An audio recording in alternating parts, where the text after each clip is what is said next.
ഇവിടെ ഇപ്പോൾ ഒരു പേഴ്സണൽ ബ്രാൻഡിങ്ങിൻ്റെ ക്ലാസ് നടക്കാം കേട്ടോ. രണ്ടാൾക്കാർ നമ്മൾ അഭിമുഖ്യമാണ്. മൂല്യരെ എന്താ ഇപ്പം സ്ഥിതി? പരിതാപകരാണ്. മൂല്യര് ക്യാമറയുടെ ബാക്കിൽ ഇരിക്കാൻ കുറേ നേരമായി. ഇവിടെ രണ്ടാൾക്കാർ നമ്മൾ കൊടുക്കാൻ അമൽസിയും ഷാമിലും. എന്താ ഇപ്പം നമ്മൾ ചർച്ച ചെയ്യുന്നത് ഷാമിലെ? ലിങ്ക്ഡിനെ പറ്റി അല്ലേ? ലിങ്ക്ഡിനിൽ എന്താ ഇപ്പം നമ്മൾ ചർച്ച ചെയ്യണേ? എന്താ കണ്ടിട്ട് പറയണ ഇപ്പം ഇതിൽ എന്താണ് ലിങ്ക്ഡിൻ? പറഞ്ഞു കൊടുക്കാം.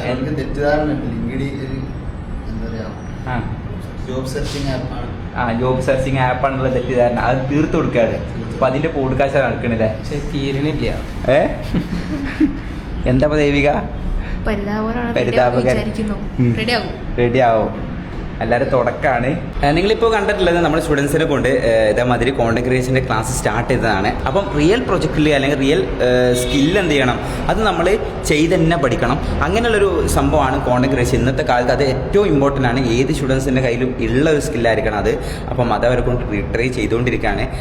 ഇനി അങ്ങോട്ടുള്ള 3 മാസം ജേണിയിലും ഇത് കണ്ടിന്യൂസ് ആയിട്ട് ഉണ്ടാകും. അപ്പോൾ പഠിക്കാൻ പോകുന്നവരൊക്കെ ഡിജിറ്റൽ മാർക്കറ്റിംഗ് ഈ ഒരു കാര്യങ്ങൾ നോക്കിയിട്ടും കൂടി എന്ത് ചെയ്യുക, ഡിജിറ്റൽ മാർക്കറ്റിംഗ് പഠിക്കാൻ വേണ്ടി പോവുക. ജസ്റ്റ് ബേസിക് തിയറി മാത്രം പഠിക്കാൻ പോകാതെ ഇതിന് കൂടെയുള്ള ബാക്കി കാര്യങ്ങളും കൂടി എന്ത് ചെയ്യുക, പഠിച്ചു തുടങ്ങാം.